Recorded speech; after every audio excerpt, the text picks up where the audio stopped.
Hai Sobat Akunting, kembali lagi dengan saya Gita Umaila Marsolo. Kali ini kita akan membahas mengenai teknik analisis data dalam metode etnometodologi. Langsung saja simak videonya ya. Baik, sebelum masuk ke pembahasan kali ini, yaitu mengenai teknik analisis data metode etnometodologi, saya akan menjelaskan sedikit terkait apa sih metode etnometodologi ini. Nah, etnometodologi adalah metode penelitian kualitatif yang berfokus pada bagaimana individu dalam masyarakat memahami dan menciptakan makna dalam kehidupan sehari-hari. Pendekatan ini dikembangkan oleh Horloth Garfinkel pada tahun 1960-an dan menekankan pada studi kasus terhadap interaksi sosial melalui bahasa, tindakan, dan aturan tak tertulis yang dipatuhi oleh anggota masyarakat. Adapun tujuan dari etnometodologi ini yaitu untuk mengungkapkan bagaimana individu memahami dunia sosial mereka, menganalisis praktik sosial yang seringkali dianggap sebagai sesuatu yang biasa atau alami. Nah, untuk memahami aturan tak tertulis yang digunakan individu dalam interaksi sosial, teknik analisis data dalam metode etnometodologi ini terdiri dari beberapa, yaitu yang pertama ada pengumpulan data. Etnometodologi menggunakan pendekatan observasi dan analisis terhadap percakapan, dokumen, atau perilaku sehari-hari. Teknik utama pengumpulan data yaitu meliputi observasi partisipasi, yaitu peneliti ikut serta dalam aktivitas sosial untuk memahami praktik sosial dari sudut pandang pelaku. Kemudian ada analisis percakapan, yaitu mengkaji bagaimana individu berkomunikasi dan menciptakan makna dalam percakapan sehari-hari. Kemudian ada eksperimen gangguan, yaitu menguji reaksi sosial dengan secara sengaja melanggar norma atau aturan sosial tertentu. Kemudian teknik analisis data, yaitu setelah data terkumpul, langkah-langkah analisisnya adalah yang pertama transaksi dan pengkodean, yaitu jika data berupa percakapan, langkah awal adalah melakukan transkripsi data yang detail, kemudian mengidentifikasi pola komunikasi, penggunaan kata-kata, dan struktur percakapan. Kemudian ada analisis konteks sosial, yaitu mengkaji bagaimana interaksi sosial terjadi dalam situasi tertentu, memahami makna di balik tindakan atau ujaran individu dalam interaksi tersebut. Kemudian ada identifikasi praktik sosial, yang dimana menemukan aturan sosial yang digunakan oleh individu dalam interaksi mereka, serta memahami bagaimana individu secara tidak sadar mengikuti norma dan konvensi sosial tersebut. Kemudian ada interpretasi makna dalam interaksi, yaitu menjelaskan bagaimana individu membangun makna dalam kehidupan sehari-hari, serta mengungkapkan bagaimana struktur sosial dipertahankan melalui interaksi kecil yang sering diabaikan. Nah, etnometodologi ini membantu memahami kehidupan sosial dengan lebih mendalam.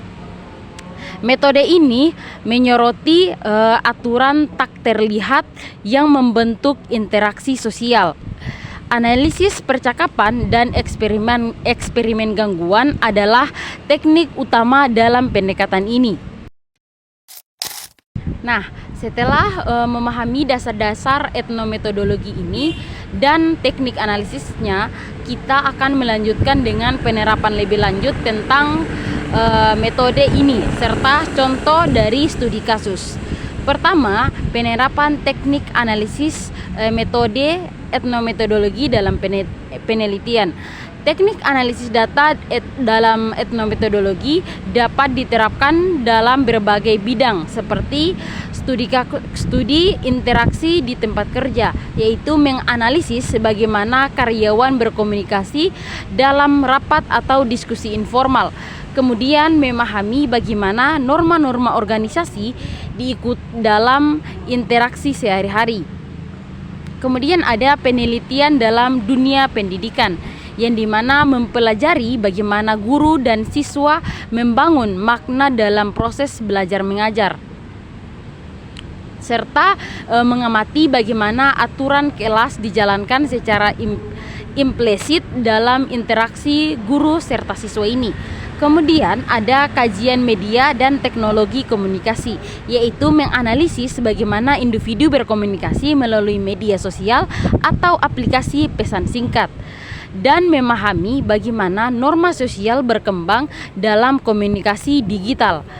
Kemudian ada studi kasus tentang keberagaman budaya, yaitu mengkaji bagaimana kelompok dari budaya berbeda memahami dan beradaptasi dengan norma sosial yang berbeda, serta menganalisis interaksi antar budaya dalam lingkungan kerja, sekolah, atau komunitas. Yang kedua ada tantangan dalam analisis etnometodologi. Nah, meskipun metode ini sangat kaya dalam memahami interaksi sosial, ada beberapa tantangan dalam penerapannya. Yang pertama ada kesulitan dalam mengakses data. Observasi terhadap interaksi sosial harus dilakukan secara mendalam dan memerlukan izin dari partisipan. Dan tidak semua individu nyaman diamati atau dianalisis percakapannya. Yang kedua ada interaksi yang subjektif. Data dalam metode etnometodologi ini sangat kontekstual, sehingga hasil analisisnya bisa bervariasi tergantung pada interpretasi peneliti. Yang diperlukan triangulasi data untuk menghindari bias dalam analisis. Kemudian ada kompleksitas dalam transkripsi dan analisis percakapan. Nah, transkripsi percakapan harus sangat detail, termasuk nada suara, jeda, dan intonasi. Analisisnya membutuhkan pemahaman mendalam tentang konteks sosial dan budaya yang terlibat. Yang ketiga ada studi kasus analisis interaksi dalam layanan pelanggan. Sebagai contoh, mari kita lihat bagaimana etnometodologi ini bisa digunakan untuk menganalisis interaksi antara pelanggan dan petugas layanan, serta petugas layanan di sebuah restoran cepat saji. Yang pertama yaitu pengumpulan data. Observasi langsung terhadap percakapan antara pelanggan dan kasir, yaitu merekam atau mencatat interaksi untuk dianalisis lebih lanjut. Yang kedua, transkripsi dan analisis percakapan, yaitu mengidentifikasi pola komunikasi seperti sapaan, nada suara, dan respon pelanggan terhadap layanan. Kemudian menganalisis bagaimana pelanggan menyesuaikan diri dengan norma layanan yang ada.